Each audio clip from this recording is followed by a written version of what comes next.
Bueno, como dije en el otro video que mostré el bote de la película de gato, ahí voy a mostrar menos la otra película de Nietzsche que era de Atlantis, el de pwliculas.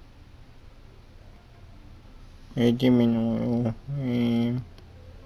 Blu Ray DVD, pero menos este Blu Ray o menos la película de Atlantis tiene una película de esta película de Atlantis, no penía en la libra, que menos todas las películas que sacaron de Atlantis tienen DVD Blu Ray. Menos voy a botar acá para que ustedes vean que tiene menos dos películas. Aquí está una y aquí menos está la número 2 de la película. Como pueden ver, tienen dos películas de acá por el DVD menos DVD Blu Ray.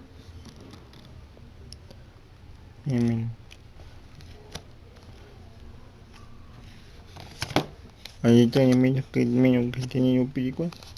Vamos voy a montar menos lo digo porque si no me voy a vestir luego menos a mandar el video.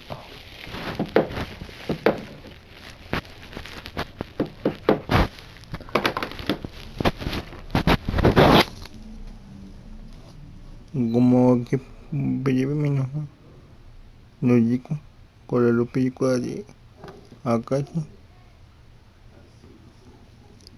menos con lo digo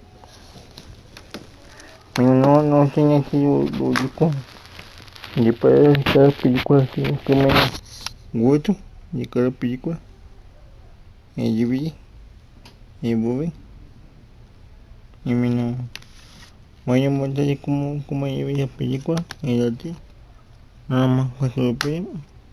Bueno, no para ver las películas, sino para que ustedes vean que tiene la película de Atlantis, el de pwliculas, como le pedí ver yo pasé aquí.